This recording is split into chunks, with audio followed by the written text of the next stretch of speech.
My brother mocked my bid at the auction until I bought the whole fashion brand. The first time my brother laughed at me in public, I was 12. The second time, it happened in a room full of millionaires. But the second time ended very differently. My name is Ava Carter, and until 3 months ago, my family believed I was the least successful person in the room. Especially my older brother, Daniel. Daniel Carter was the golden child. Harvard MBA. Owner of 2 luxury car dealerships. A regular feature in New York Business Weekly. And then there was me. According to Daniel, I was the artsy middle child who never learned how the real world works.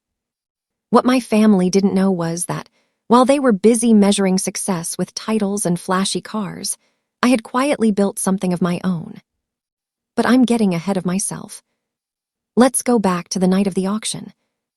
The Grand Regent Hotel in Manhattan was glowing like a jewel that evening. Crystal chandeliers hung from ceilings high enough to make you feel small. The marble floors reflected the warm gold light of the ballroom, and everywhere you looked there were people wearing suits that probably cost more than my first car.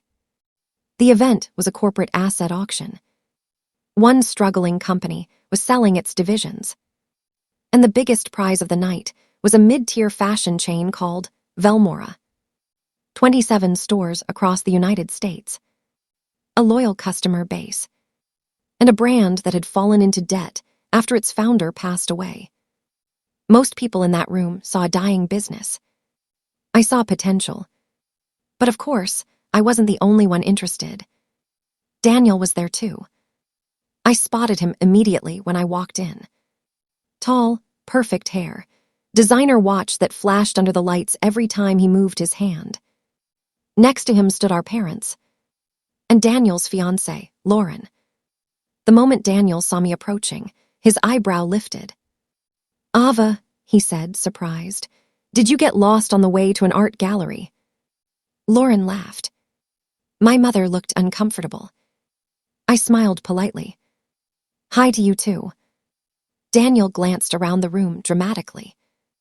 "This auction requires a minimum bidding deposit of $200,000, he said loudly enough for people nearby to hear. "You sure you're in the right place?" A few people turned to look. My brother loved an audience. Here's the funny thing. Daniel assumed I didn't belong there, because he thought he knew everything about me. But the truth was, for the past 5 years, I had been quietly building an online fashion logistics company. No investors. No flashy announcements. Just work. And earlier that year, a major retail chain had bought my company for 8 figures. I hadn't told my family yet. Mostly because I wanted to see who they really were without the money involved. That night, I got my answer. The auction began at 7 p.m. The ballroom filled with the low hum of conversations and clinking glasses. I took a seat near the middle of the room. 3 rows ahead of me sat Daniel. He leaned back in his chair like he already owned the place. Lauren whispered something to him, and they both laughed. A few minutes later, Daniel turned around. When he saw my paddle on the table, he chuckled. "You actually registered to bid," he said. "Yes." "For what?" "The complimentary napkins." A man sitting beside him smirked. Daniel turned fully toward me. "Let me guess, you're here for Velmora too." I shrugged. "Maybe." Daniel laughed loudly. "Oh, this is going to be entertaining." The auctioneer stepped onto the stage. "Ladies and gentlemen, welcome." The first few items were small. Store equipment, warehouse inventory, licensing contracts. Bidding was quick, professional. Then the big moment arrived. The auctioneer cleared his throat. And now, the final item of the evening. The room quieted. The Velmora fashion brand and retail chain. A large screen behind him displayed photos of the stores. The starting bid appeared. $5 million. Daniel lifted his paddle immediately. 5. Another bidder across the room raised theirs. 6. Daniel again. 7. The price climbed steadily. 8. 9. 10 million. People started dropping out. Soon only 3 bidders remained. Daniel, a private equity firm, and someone at the back. When the price hit 12 million, the private equity firm hesitated. Daniel smirked confidently. He looked like a man who had already chosen the color of his future office. Then the firm dropped out. "Do I hear 13?" the auctioneer asked. The room went quiet. Daniel raised his paddle. 12 million going once. That's when I lifted mine. 13. Every head in the room turned, including Daniel. His face froze. Then he burst out laughing. "Oh my God." People began whispering. Daniel leaned toward Lauren and said loudly enough for half the room to hear, "My sister just tried to buy a 27-store fashion chain." Lauren giggled. "Does she even have 13,000? The auctioneer looked uncertain. But the bid had been made. $13 million, he confirmed. Daniel shook his head, still smiling. 14. The auctioneer nodded. 14 million. I raised my paddle again. 15. The laughter stopped. Now people were staring. Daniel's smile slowly faded. He studied me more carefully. Then he leaned back and raised his paddle. 16. I didn't hesitate. 17. A murmur spread across the room. Daniel's expression hardened. This wasn't funny anymore. He leaned forward. 18. I lifted my paddle. 19. Lauren whispered something urgently in his ear. Probably about budgets. Daniel ignored her. 20. The entire ballroom went silent. $20 million. The auctioneer looked impressed. Do I hear 21? I slowly raised my paddle. 21. Daniel stared at me. Really stared. For the first time that night, he looked uncertain. Because suddenly this wasn't a joke. This was real money. He leaned toward Lauren again. She looked pale. Then Daniel turned back to the stage. He hesitated. 5 seconds passed. 10. The auctioneer raised his gavel. 21 million going once. Daniel's jaw tightened. But his paddle stayed down. Going twice. The room held its breath. Sold. The gavel struck. To bidder number 184. That was me. For a moment, no one spoke. Then the whispers started. Daniel slowly turned in his seat. His face had lost all color. "You're joking," he said quietly. I shook my head. "No." Lauren looked like she might faint. My mother covered her mouth. Daniel stared at me. "You don't have $21 million. I stood up calmly. "Actually," I said, picking up my purse. "I do." And that's when the representative from the auction house walked over to me with a contract folder. The moment Daniel saw that, his expression changed completely.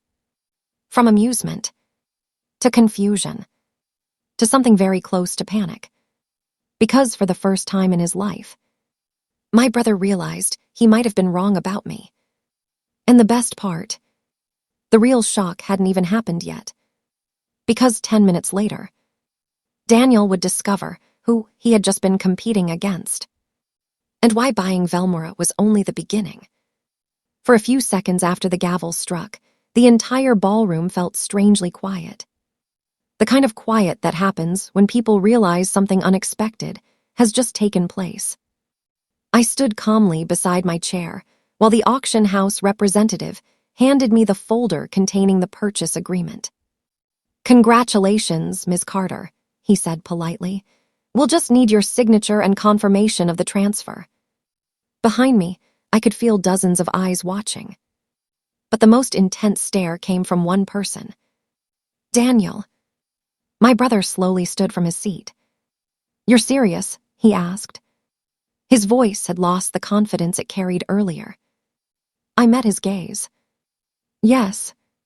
Lauren looked from Daniel to me like she was watching a magic trick she couldn't explain. "Daniel," she whispered, "maybe she's partnering with someone." That seemed to give him hope. He crossed his arms and forced a laugh. "Right," he said. "Very funny, Ava. Which investor put you up to this?" I opened the folder and flipped through the contract. No investor. Daniel shook his head. "That's impossible." I signed the first page. "You've never even run a business." That made me pause. Slowly, I looked up at him. "Are you sure about that?" The auction house representative spoke again. "We'll finalize the payment confirmation within the next 10 minutes, he said. "Your bank already verified the funds earlier today." The words echoed across the small group of people who had gathered nearby. Daniel blinked. "Verified what funds?" The representative answered before I could. $21 million. Lauren's hand flew to her mouth. Daniel stared at me, as if seeing me for the first time in his life. "That's not possible." I closed the folder and handed it back. "Daniel," I said gently, "just because you never asked what I was doing doesn't mean I wasn't doing something." Our parents finally walked over. My mother looked stunned. "Ava, where did you get that kind of money?" I took a slow breath. "For the last 5 years, I've been running a fashion logistics platform." Daniel frowned. "What platform?" "Threadbridge." That name changed everything. A man standing nearby suddenly turned. "Wait," he said. "You're the founder of Threadbridge." I nodded. The man looked impressed. "Your software powers half the mid-size fashion warehouses in the country." Daniel's eyes widened. "You're joking." I shook my head again. "Last spring, a retail technology company acquired Threadbridge." Lauren whispered the question everyone was thinking. "For how much?" I answered simply. 38 million. The silence that followed felt heavier than before. Daniel's face slowly drained of color. 38 million. I nodded. After taxes, I still had enough to buy Velmora. Daniel ran a hand through his hair. This doesn't make sense." "It does," I replied calmly. "You never told anyone. You never asked." That sentence landed harder than anything else I had said. Because it was true. For years, Daniel had been so busy talking about his own success that he never once wondered what I might be building. Lauren shifted awkwardly. "So, you're the owner now?" "Yes." "Of all 27 stores?" "Yes." Daniel let out a quiet laugh. But this one wasn't mocking. It sounded almost defeated. "I was planning to buy that brand tonight," he said. "I know." His eyes narrowed. "You knew?" "I saw your dealership group listed as a bidder." Daniel shook his head slowly. "You outbid me on purpose." I smiled slightly. "No." Then I added, "But I wasn't going to lose either." A few of the investors nearby chuckled quietly. In business circles, moments like this were rare. A silent underdog, winning the biggest asset of the night. Daniel looked down at the floor for a moment. Then he looked back at me. "So what now?" I glanced toward the stage, where the Velmora logo still glowed on the screen. "Now," I said, "I rebuild the company." He crossed his arms again. "That brand is drowning in debt." "I know." "Half the stores are losing money." "I know." Daniel frowned. "Then why buy it?" I met his eyes. "Because I know exactly how to fix it." I explained the idea briefly. Velmora's biggest problem wasn't style. It was supply chain inefficiency. Exactly the problem my software had solved for hundreds of other retailers. By integrating the technology with the brand itself, I could reduce costs, speed production, and relaunch the company online. Daniel listened quietly. By the time I finished, even he looked impressed. That might actually work, he admitted. Our father finally spoke. Ava, we had no idea. I shrugged gently. I didn't need anyone to know. Then I looked at Daniel. You were right about one thing, though. His eyebrow lifted. What? I smiled. I do like art. He frowned in confusion. What does that have to do with anything? I gestured around the ballroom. Business is just another kind of canvas. For the first time that night, Daniel laughed sincerely. A tired laugh. Well, he said, I guess I underestimated you. A little. Lauren spoke again. So, does this mean you're officially richer than Daniel now? Daniel groaned. Lauren. But I answered anyway. Money isn't really the point. Daniel looked at me carefully. No, he said slowly. But winning definitely is. I smiled. Sometimes. A few minutes later, the auction house confirmed the transfer. Velmora was officially mine. As people began leaving the ballroom, several investors approached me with business cards and congratulations. Daniel watched quietly. Then he stepped closer. You know, he said, if you ever want to expand those stores into luxury automotive retail spaces. I raised an eyebrow. Are you pitching me right now? He shrugged. You did just buy a fashion chain in front of me. I figured I should start being nice. I laughed. Good strategy. We walked toward the exit together. Outside, Manhattan glittered under the night lights. Daniel stopped beside me. Seriously, though, he said. I'm proud of you. Those words surprised me more than the auction had. Thanks. He nodded toward the hotel behind us. You realize that story is going to spread across every investor group in the city by tomorrow. Probably. Daniel smiled slightly. You're going to be famous in business circles. I thought about that for a moment. Then I shrugged. Maybe. But the truth was, I didn't buy Velmora to impress anyone. Not investors. Not strangers. And definitely not my brother. I bought it because I saw something others didn't. Potential. Opportunity. A second chance. And sometimes, the best revenge isn't embarrassing someone in a room full of people. Sometimes the best revenge is simply proving them wrong. Quietly, confidently, and permanently. The end.